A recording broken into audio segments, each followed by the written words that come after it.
C'est l'heure, comme dirait Rafiki. Rafiki Rafiki, voyons, le roi lion. Bon, pourquoi aujourd'hui? Pourquoi pas? En fait, ça aurait dû être fait depuis longtemps, mais petit contretemps. Bref. J'aimerais bien en fait que ce qui va suivre ne soit pas forcément écouté par ceux qui débutent dans leur parcours de flamme jumelle. Malheureusement, si je choisis le titre auquel je pense, ça va faire un peu racoleur, mais ce qu'il y a de bien, c'est que je suis très mal référencée sur YouTube et que du coup, cette vidéo ne dépassera pas les 200 vues. Autrement dit, cet audio ne dépassera pas les 200 écoutes. C'est un petit peu plus juste comme ça. Et donc, ce que je veux dire, c'est, ça fait quand même déjà plusieurs semaines, je crois, que je sème des petites graines par-ci par-là. Je lâche des trucs qui reflètent ma pensée. Donc je pense que les plus téméraires auront compris, surtout s'ils partagent un peu de mes croyances, et surtout de mon expérience, parce que je ne suis pas du tout la seule à vivre ça. Pas du tout.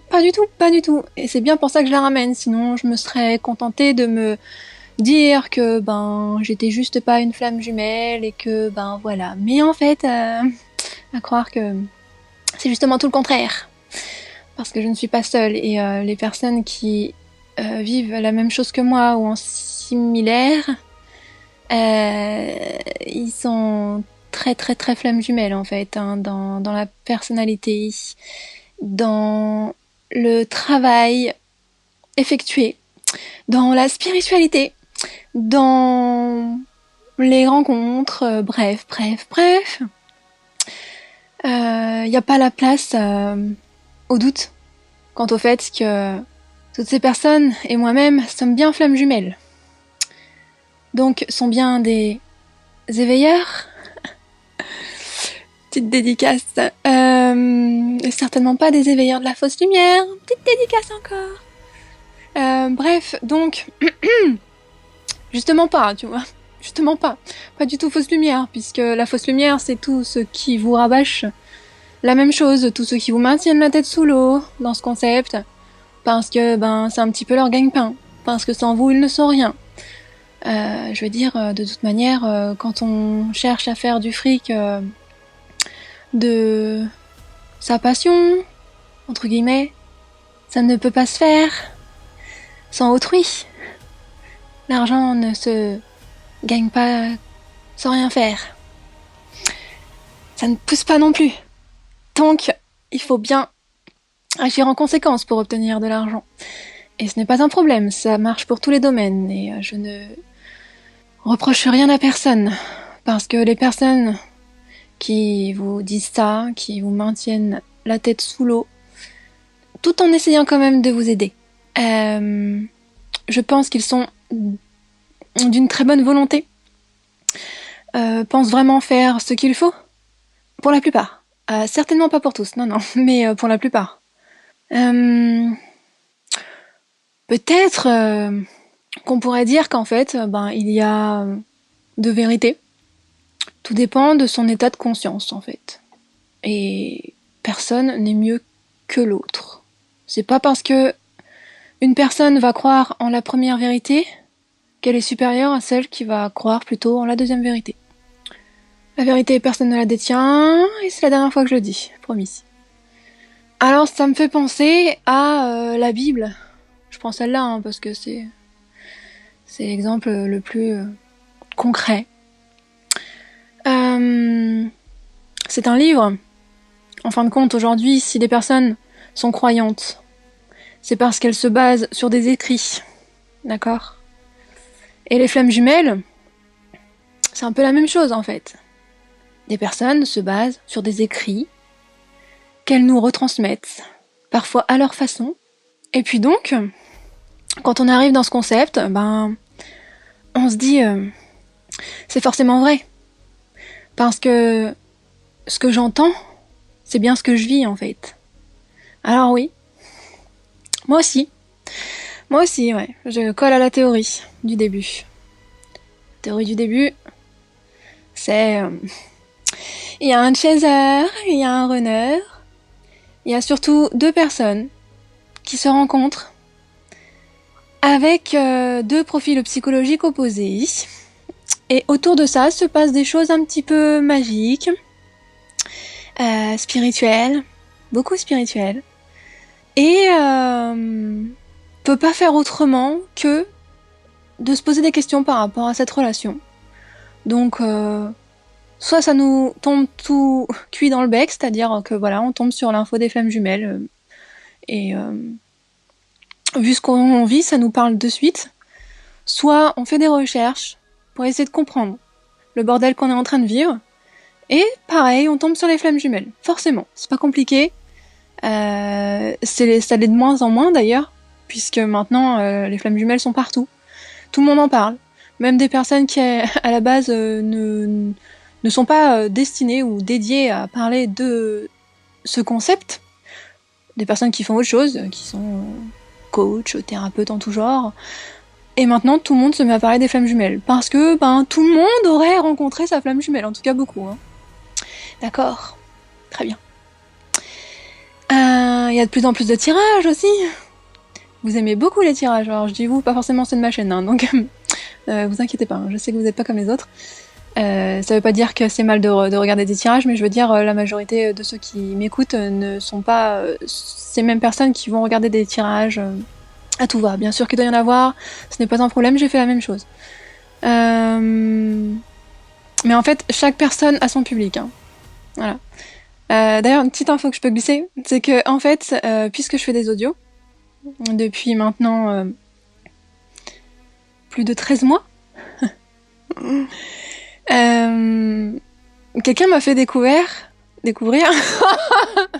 quelqu'un m'a fait découvrir que il y avait une personne sur 10 qui était auditive, 8 personnes sur 10 qui étaient visuelles, et une personne sur 10 qui était, ah merde, par contre pour le mot là, kinesthésique, truc comme ça, hein, c'est pas important, c'est pas ça qui compte.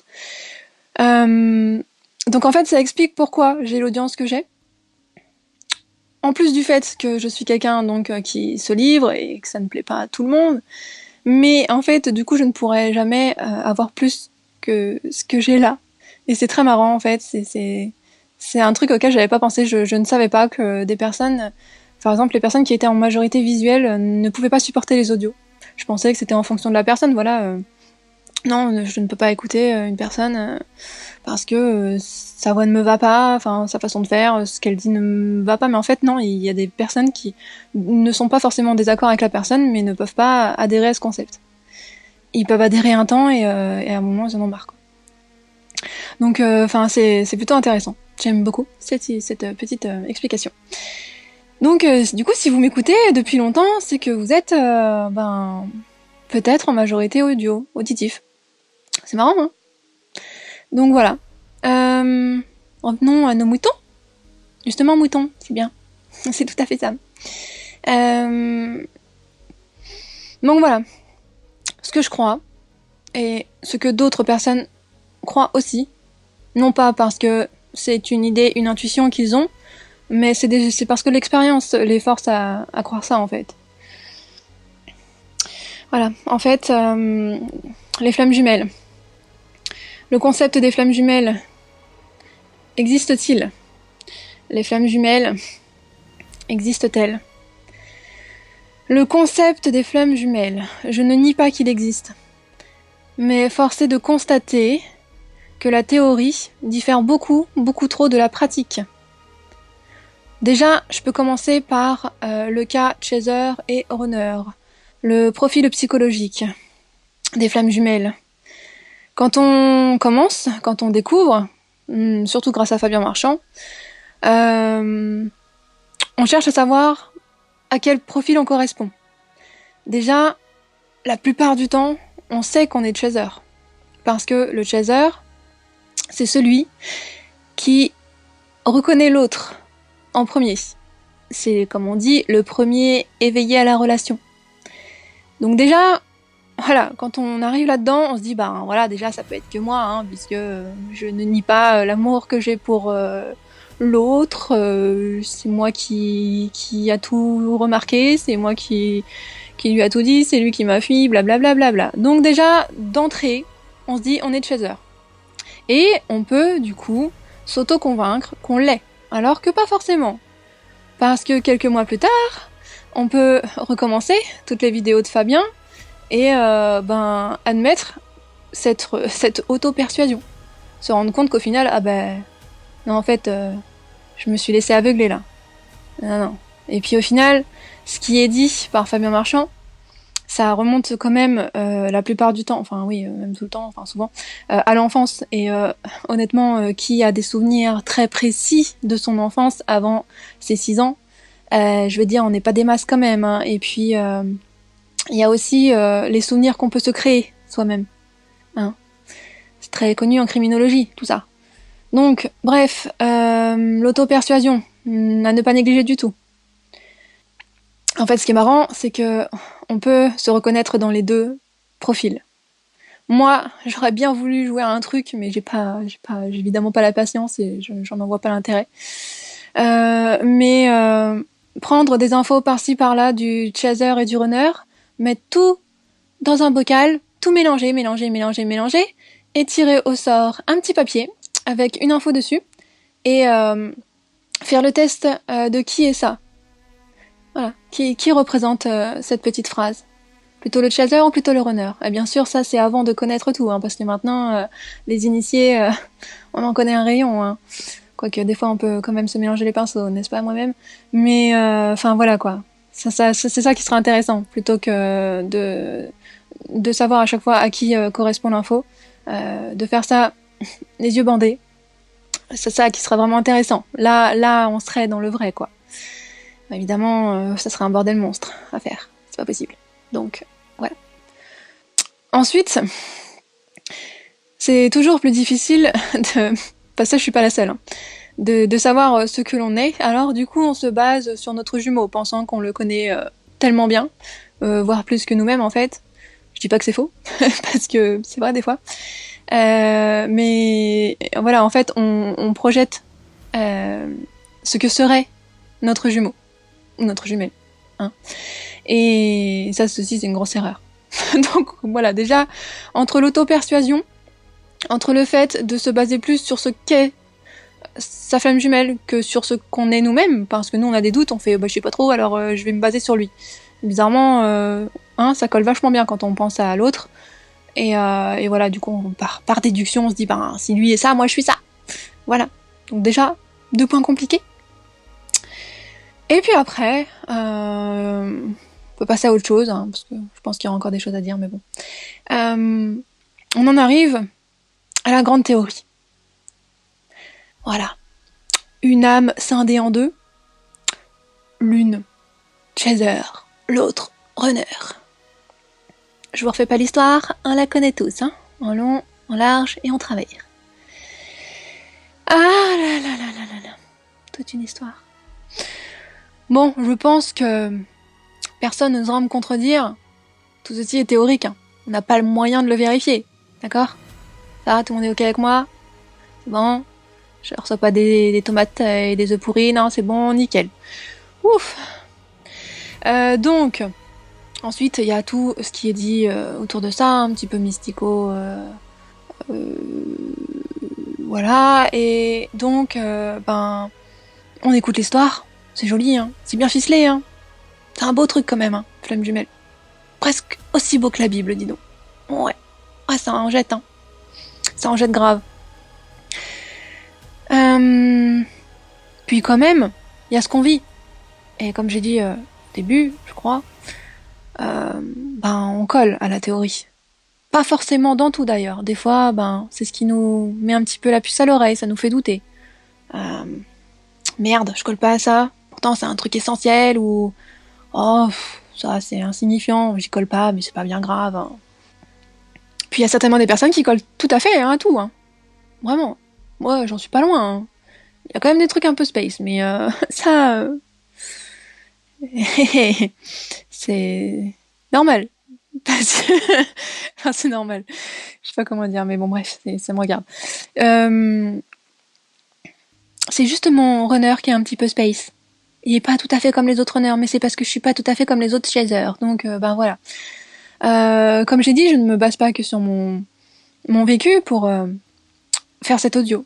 Et j'ai partagé avec des personnes, j'ai aussi lu, écouté des personnes. Et je me permets, sans trop de gêne, de dire ce que je vais dire. Alors en fait, pour moi les flammes jumelles, ce n'est pas nécessairement une âme scindée en deux. J'y ai cru, hein, parce que évidemment, quand j'étais à fond sur mon jumeau, dans mes blessures, dans mon amour intensément profond, je ne pouvais pas imaginer que je pourrais revivre ça. Je ne pouvais pas imaginer qu'une autre personne pourrait m'apporter ça. Et attention, je ne dis pas que c'est ce qui s'est passé. Parce que ce que j'ai vécu avec mon jumeau, avec ma flamme jumelle, je ne pourrais jamais le revivre avec quelqu'un d'autre. Parce que quand je me suis reconnectée à cette personne, j'étais dans mes blessures.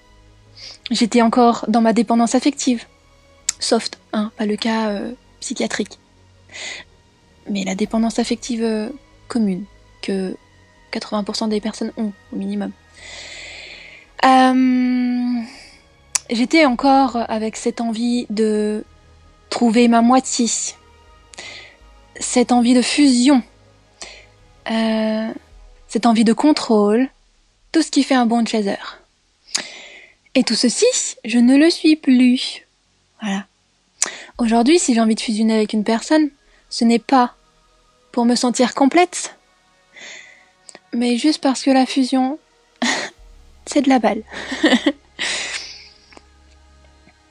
Donc, jamais, je ne pourrais ressentir l'amour que j'ai pu ressentir pour mon jumeau envers une autre personne. C'est impossible, je n'y crois plus du tout. Parce que pour partir dans un délire comme celui-ci, je parle pas d'illusion. Je pourrais, mais j'en parle pas tout de suite. Il faut vraiment avoir des blessures en soi. Et quand on n'a plus, tu ne peux plus monter là-haut comme ça, tu ne peux plus. Tu vois les choses de façon neutre. Tu peux à certains moments encore te laisser surprendre par des envies, voilà, par des petites remontées de blessures en fait, par habitude, et non plus parce que tu les as vraiment. Mais jamais tu ne pourras ressentir de nouveau ce que tu as senti pour ta dite flamme jumelle. Et c'est en ça qu'on peut penser qu'on n'a qu'une flamme jumelle.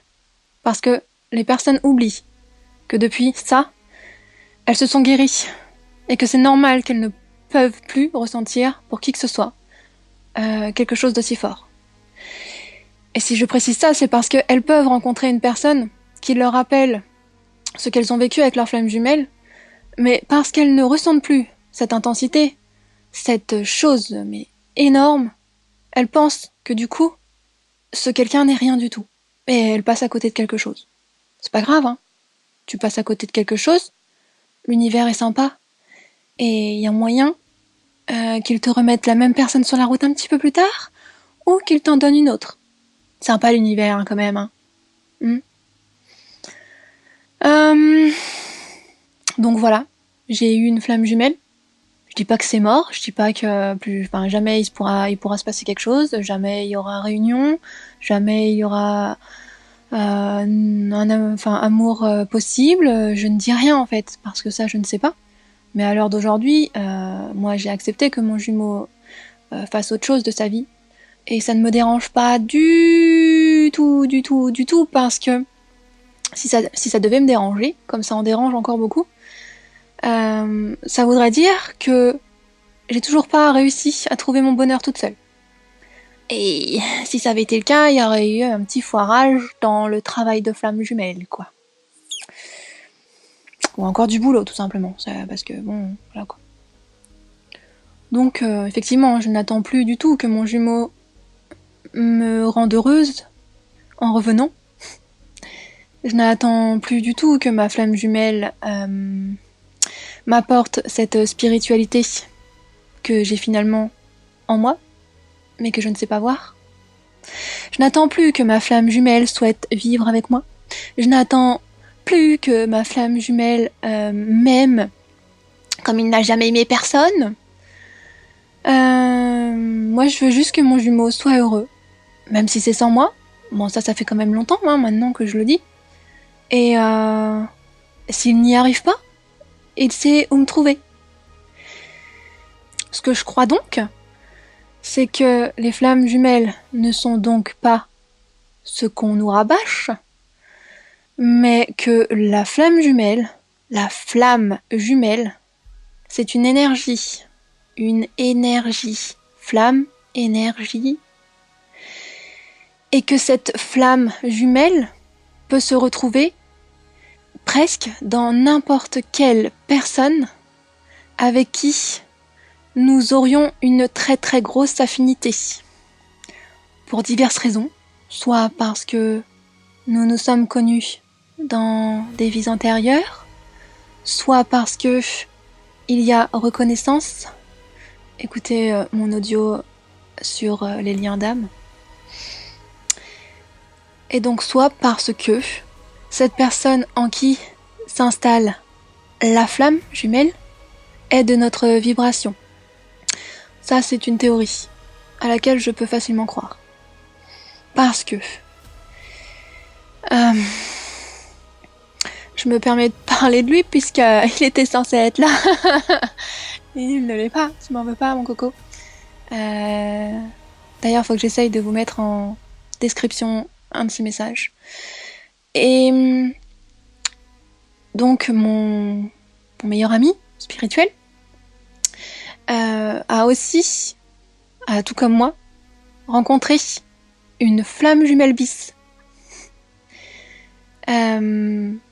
C'est-à-dire que ce qu'il se passe entre elle et nous, c'est comme avec notre flamme jumelle. Donc il y a toute la panoplie, synchronicité, télépathie, échange énergétique, enfin ouais, vous connaissez tout le bordel quoi, ok ? Et ce que je peux croire en fait, c'est qu'on ne peut pas être confronté à une seconde flamme jumelle si on n'a pas fait ce gros travail d'introspection, si on n'a pas subi cet éveil spirituel, si on n'a pas guéri ses blessures. C'est peut-être en quelque sorte la récompense, quoi. Tu parlais de récompense. Je préfère avoir un 40 bars, les mecs. Évidemment, il y a plein d'autres théories. Donc il y a la théorie à laquelle... là, j'adhère de toute manière, quoi qu'il arrive. C'est le côté psychologique de la flamme jumelle.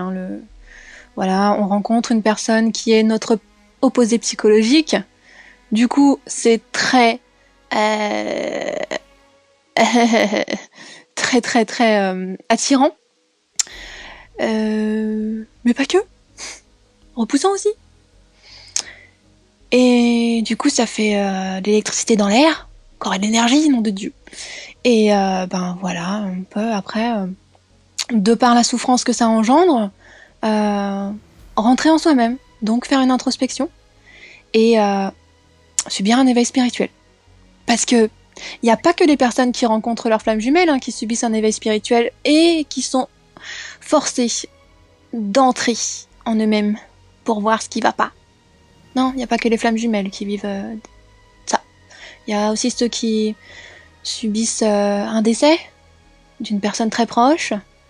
Il y a ceux qui se font quitter par la personne qu'ils aiment le plus au monde, sans pour autant que ce soit leur flamme jumelle. Il y a des personnes, tout simplement, qui, d'un déclic quelconque, se mettent aussi à rentrer en eux-mêmes, tout ça. Mais avec la flamme jumelle, oui, c'est plus intense, parce qu'il y a l'amour, et il y a du répondant, même si au final l'autre, il répond pas trop longtemps. Mais quand il répond bien. Et voilà, du coup, ça accélère le travail, quoi. Deuxième théorie. Je vous en fais une troisième, ou je vous laisse la chercher tout seul. Mais... croire à la théorie officielle, sans se poser de questions, sous prétexte que ce qu'on vit ressemble, ça a ses limites quand même. Parce que si vraiment vous êtes une personne spirituelle, au sens propre, au premier sens du terme, vous ne pouvez pas vous laisser comme ça dicter ce que vous devez faire ni penser. Parce que, on nous en dit bien des choses à nous les chasers. On en dit aussi aux runners, mais beaucoup moins. Non, parce que ça c'est beaucoup moins. Par contre, le chaser, lui qui est fort, lui qui est là, qui est conscient, c'est lui qui demande au final d'en apprendre, pas le runner. Du coup, on lui dit, essaye de bien te comporter avec ton runner. Ne lui reproche pas son absence. Il fait ce qu'il peut, le pauvre. Ok ? En gros, je vais pas détailler, mais on en fout plein la gueule au runner. Au chaser, pardon. Le chaser s'en prend plein dans la face. Et souvent, les runners ont l'impression d'être traqués par les chasers. Mais faut aussi comprendre que le chaser ramasse en fait. Et c'est bien aussi de lui en mettre les idées en place, mais il y a quand même des limites. Et pourtant, je vous dis ça alors que moi, je reproche absolument rien à mon runner et que voilà quoi. Mais je trouve ça parfois un petit peu facile en fait, en foutant la gueule au chaser, parce que c'est un bon client le chaser. Ouais, il est là le chaser. C'est lui qui ramène les sous-sous en fait. Donc c'est bien aussi de le faire travailler, de lui dire ce qu'il a à faire, comment il doit se comporter pour que son runner revienne, même si au final on voit bien qu'il revient pas. Malgré tous les bons conseils, comme c'est étrange.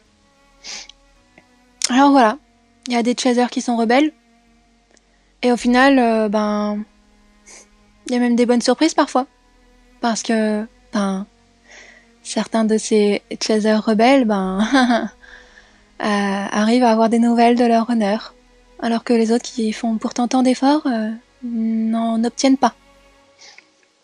Alors je dis pas qu'il faut forcément être un chaser rebelle, mais je dis juste que, vous voyez, d'écouter tout ce qui est dit, de vous laisser dicter votre conduite, ça sert pas forcément en fait. Et je vais conclure avec ça.